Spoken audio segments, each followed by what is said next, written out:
أعوذ بالله من الشيطان الرجيم.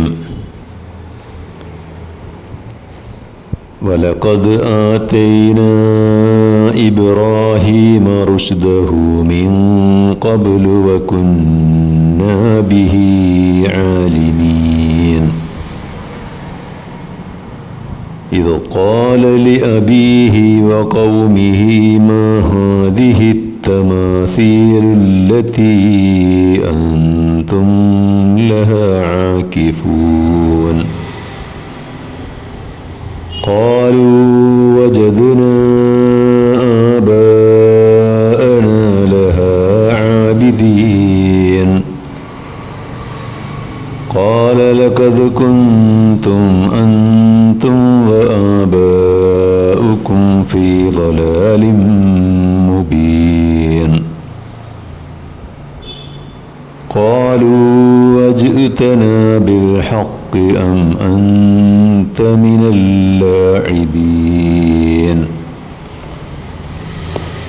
സൂറത്തുൽ അംബിയ 51 മുതൽ 55 വരെയുള്ള ആയത്തുകളാണ്.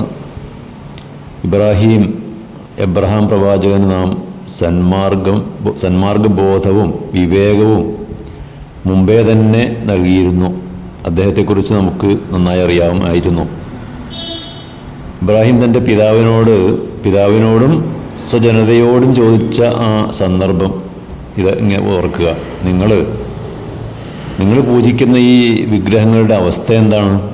അപ്പോൾ അവർ പറഞ്ഞു, ഞങ്ങളുടെ കാക്കക്കാരണവന്മാർ ഇവയൊക്കെ ആരാധിച്ചിരുന്നതായിട്ട് ഞങ്ങൾ കണ്ടിട്ടുണ്ട്. അപ്പോൾ അദ്ദേഹം അവരോട് പറഞ്ഞു, നിങ്ങളും നിങ്ങളുടെ പൂർവ്വപിതാക്കളും വ്യക്തമായ വഴികേടിലാണ്, ദുർമാർഗത്തിലാണ്.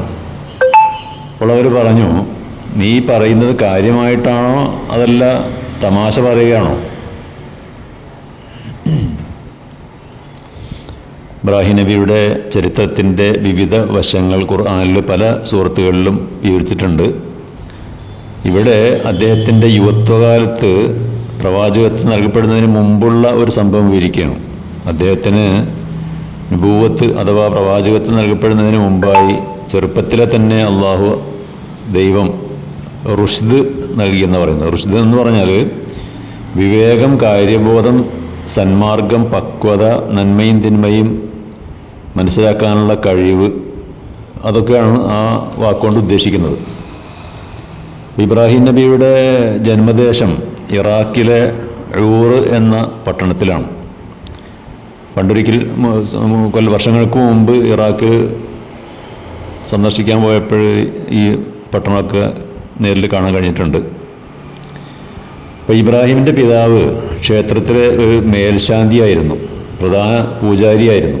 ഒരിക്കൽ ഇബ്രാഹിം തൻ്റെ പിതാവിനോടും നാട്ടുകാരോടൊക്കെ ചോദിച്ചു, നിങ്ങൾ ആരാധിക്കുകയും പൂജിക്കുകയും ചെയ്യുന്ന ഈ ശിലാവിഗ്രഹങ്ങളുടെ അവസ്ഥ എന്താണ്? അവ വല്ല ഉപകാരമോ അല്ലെങ്കിൽ ഉപദ്രവമോ ചെയ്യുമോ? നിങ്ങൾ അത് വിളി കേൾക്കുമോ? നിങ്ങൾക്ക് വല്ല ജീവിതോപാധികൾ അല്ലെങ്കിൽ അന്നം തരുന്നത് ഈ വിഗ്രഹങ്ങളാണോ? പിന്നെ എന്തിനാണ് നിങ്ങൾ ഇവരൊക്കെ പൂജിക്കുന്നത്? അപ്പോൾ ഈ ചോദ്യങ്ങൾക്ക് അവർക്ക് ഉത്തരം ഒന്നും ഉണ്ടായിരുന്നില്ല. അവർ പറഞ്ഞത് ഇങ്ങനെയാണ്, ഇത് ഞങ്ങളുടെ കാക്കക്കാരന്മാരുടെ കാലം മുതലേ ചെയ്തു പോരുന്ന ആചാരങ്ങളാണ്. അവയെ ചോദ്യം ചെയ്യുന്നത് മഹാപാപമാണ്. ആ ബിംബങ്ങളുടെ കോപവും ശാപവും ഒക്കെ ഏറ്റുവാങ്ങേണ്ടി വരും.